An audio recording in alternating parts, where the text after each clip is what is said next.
Hi guys, if you have a burning manifestation question, it's likely that I'm going to answer it today. Today in this video, I'm going to be answering your manifestation questions in a Q&A. Never done this before. I usually do this on my Instagram, but I thought it'd be fun to share the answers here on YouTube. Hi, I'm Dr. Tiffany Shelton. I'm the manifesting psychologist, and please subscribe to this channel and hit the notification bell so you don't miss when I post manifestation videos every single week. Also follow me on Instagram _Tiffany Shelton. I do these Q&As a lot in my stories, so be sure to follow me over there as well. So by the end of this video, I hope you get your burning manifestation question answered or learn from other people's questions, any techniques about manifesting your big dreams and making them a reality. Okay, so let's just jump right in. This is a question that I received, someone that said via email. I'm wanting to manifest a job that I will enjoy and love the working environment. I love this question because I get it a lot. Not only with folks through my Instagram Q&As, but also in Dream Life Academy. Some people have come to me with this question and basically about manifesting financial abundance in alignment with what they like to do, getting a job that makes them happy, specifically in this question, that they'll enjoy and love the working environment. So I say you manifest it just like any other. Oh, my battery's going low. I'll talk, but I may come back. I say manifest it like any other thing that you want to manifest. The first thing first is no matter where you are in your job, let's say you're at a job that you are not necessarily happy in or you don't love the working environment, your first thing you need to do is focus on finding a way that you can experience joy and happiness in your situation right here, right now. I want you to focus on how you can be passionate about your job. How can you bring meaning into your job? How can you feel more empowered in the situation that you are now? So that will lead you to vibrating higher and having more power to change your situation. And then also I want you to take a look at any scarcity thinking that you might have. I have a video on scarcity mindset versus abundance mindset. And do you really believe that this job exists or it can happen to you? A lot of times when we're thinking we've been in a bad situation for a while, or we see a lot of people around us in unhappy work situations, we start to get this underlying thought or belief that we may not even be conscious of, that it's not really possible, that we're meant to hate our jobs. And that's just not the truth. So start doing the conscious work of expanding your beliefs into really fully wholehearted believing that the possibility of you getting this type of job or doing this type of work is possible. I would suggest doing a focus wheel. If you don't know where to start, I have a video on my channel about that. Just search my channel, Abraham Hicks Focus Wheel, and it'll take you a step-through-step process of doing that. Okay guys, sorry, my camera died. But what I was saying is in that video, it's going to take you a step-by-step process of how to create a focus wheel, and that's just going to help you believe more and this is possible, because believing is so important. And then lastly, take the actions to start manifesting that. Like, do your part in the process. Start applying for jobs, start getting skills you need to manifest this job. Really define how you want this job to look for you, what industry, how would you love for it to show up, and then take it from there. If you're having still a lot of resistance, I would suggest be more general in the beginning about what type of job you want to manifest, and then the more you start to believe in it, the more you start to feel confident about it, then become more specific about it. So I hope that helps. The second question I got, this is one from Instagram, was about manifesting a specific person. You have this person in mind that you want to manifest falling in love with, and how to do that. I have like 2 or 3 videos on that on my channel, especially have one on how to do it. The second one is about when not to do it, when to give up on that. And essentially they're both about really analyzing yourself first, your own happiness first, not placing your happiness on needing that person. And understand manifesting is about empowering yourself. You cannot make someone else do anything through manifestation techniques. That's the whole point of manifesting, is we have the power to create the lives that we want. So in and of itself, it means that we can't force anyone else to do anything, and that's a lot of things. That's something I think a lot of people don't talk about on YouTube when they're talking about manifesting a specific person. It can get really gimmicky, but go back and watch those videos. But know from this video, my answer is I would first work on vibrating high in and of yourself, being the light to attract this type of person, and then taking the action to put yourself out there and see if they're willing to return the love, return the infatuation. So be happy on your own first, or simultaneously, and then reach out and do the thing to step out on faith and shoot your shot, I guess would be the point. Watch that video too to get a deeper dive into that. Another question I got from Instagram: when should I give up on a dream or change a dream if it isn't working? This is another good question that I get all the time. And I recently did a video on starting a new business. So I closed my business, Conscious Life Shop, and I started my business, Mod Ambition. Be sure to check out the Mod Ambition podcast. But essentially for me, it was about realizing how I felt about it. So if you have a goal that no longer feels good, and it's not just like you're bored and you're just changing with the wind and like being kind of unconscious about it, but you really thought about it and thought about how you feel about this goal, and it no longer makes you feel good, it no longer sparks that joy, you no longer get excited about it, that's a good time to think about pivoting and maybe thinking either how can I change this goal to fit like where I am now to make myself happy now, or how can I choose another goal or just replace it flat out if I'm ready to move on. You do have permission to pivot. I'll say that again. You have 100% permission to pivot. You are not tied to a goal forever. It does not make you a failure if you change a goal that you want to manifest, right? It just means that you're evolving and you are taking into account your life now. And so let's say it's something not like a business, something more personal, like you want to manifest a baby.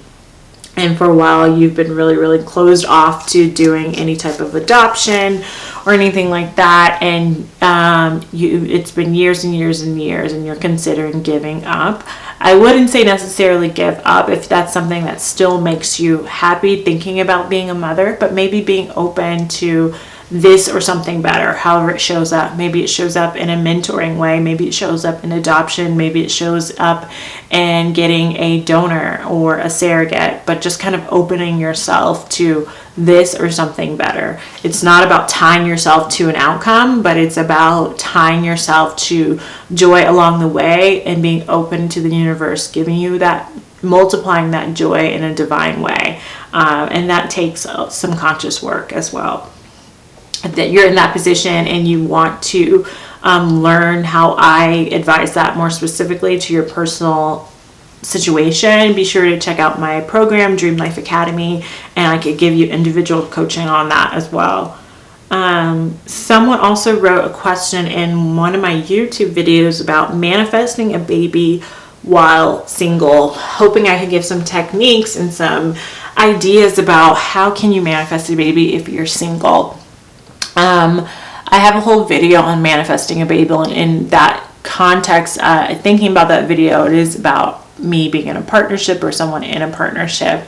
I would say if you don't have a partner and you don't know where to start, you should maybe start looking into what is it going to take to raise a baby on your own, get pregnant on your own. Is that something that you're willing to do? Let me tell you, have a partner, and it's 100% hard. There's no way in hell that I could do it on my own. Like, single moms, hat off to you.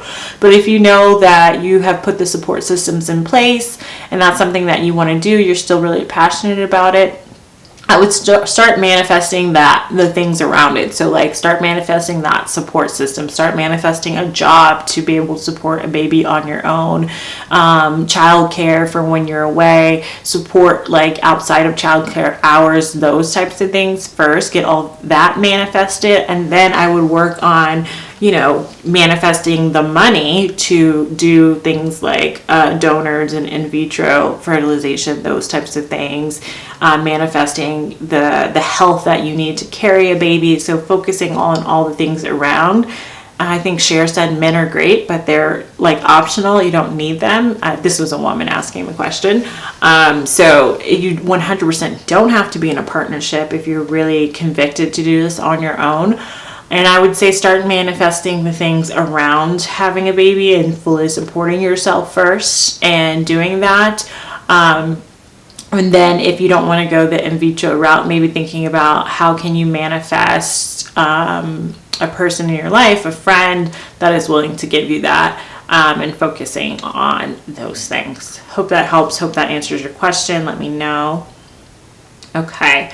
The next question is, this is a question from Instagram. Now that I met the person I was manifesting, how do I manifest commitment? So they were trying to, what I'm taking from this question is that she was trying to manifest a specific person, and she manifested this person, I guess in a relationship, and she's trying to manifest a committed relationship. So maybe she just manifested like them as a friend first, or maybe they're in a relationship that's not committed. Not sure. So this is an interesting question. My perspective on that is focusing on aligned action as far as it relates to this. So having the hard conversation with the person about commitment. So if you're in the relationship already, about how you want it to be monogamous. So doing your part in that practice. And then also, if you're not in a committed relationship, taking that step, kind of like manifesting that person, to make your feelings known, being honest and transparent, and maybe that starts with doing some work in yourself to be confident enough to say that to that person, and being able to maintain your joy regardless of their answer. Also, maybe thinking about, as far as aligned action goes, your boundaries. I talk in my program a lot about creating space, creating boundaries in your life that are going to maintain your high vibration. And so thinking about, if this person is not willing to give you the commitment that you want, how will you maintain what you want for your life, and not compromising just because you're just so in love with the person. Thinking about where is going to be your limit when it comes to that boundary is kind of how I would approach that. I hope that helps. If that doesn't, just write me in the comments a little follow-up question.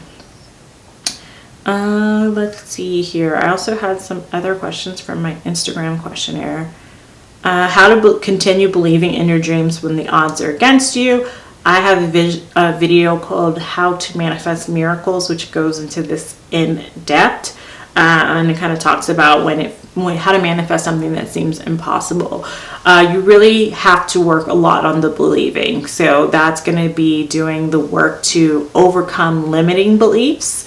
I have a video of that on my channel, but essentially learning how to manage those beliefs when they come up, learning how to pivot away from those limiting thoughts, and then also really inoculating yourself with positive beliefs with things like your focus wheel. So really working on kind of contradicting that looming thought or that belief that it's not possible or the odds are against you, changing that perspective, and maybe not even focusing on the odds, because that odds are based on past realities, and instead focusing on what you want for the future. So, anytime we create something that's never been done before, if we were to just look at past realities, no one would ever do anything. Sometimes we have to tap into, yes, this may not have been done before, but tap into our divine energy of deliberately creating what it is that we want to create. So work on the beliefs part, the faith part, the allowing God to do his part of the process. So allowing the universe to have your back, letting go and letting God, that type of thing. How do you shift your thoughts into positive ones? I would say using replacement thoughts is going to be really helpful. Also, watch my Masterclass, Manifesting Happiness, which I will link below. I have a lot of techniques in there, but essentially it's about emotional awareness. So being mindful of your emotions and knowing when to take a deeper dive into your thoughts when you're feeling negative emotions. And then when you do take that deeper dive into your thoughts, using tools to switch your thoughts into positive ones or pick a new thought. So your other thoughts still may be around in the background. It's less about getting rid of that one, but more about bringing in positive thoughts that refute that are more helpful to you in getting what you want. I'll do a few more, maybe 2 more. How specific should I be when I manifest? I have a lot of videos. I also have a video on this, but to answer it in this video quickly, you only want to be as specific as it feels good. So Abraham Hicks teaches this.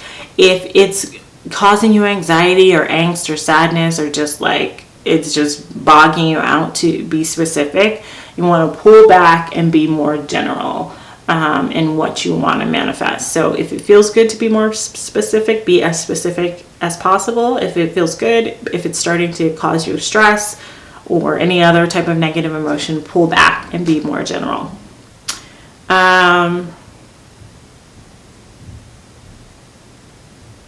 So this is the last one that I'll answer. How do you maintain your joy and high vibe when there's so much chaos going on in the world? How do I stay informed about the news without letting it get me down, etc.? I have a few more, but I feel like this video is getting a little bit long, so I may save those for another filming day, but I'll answer this last one.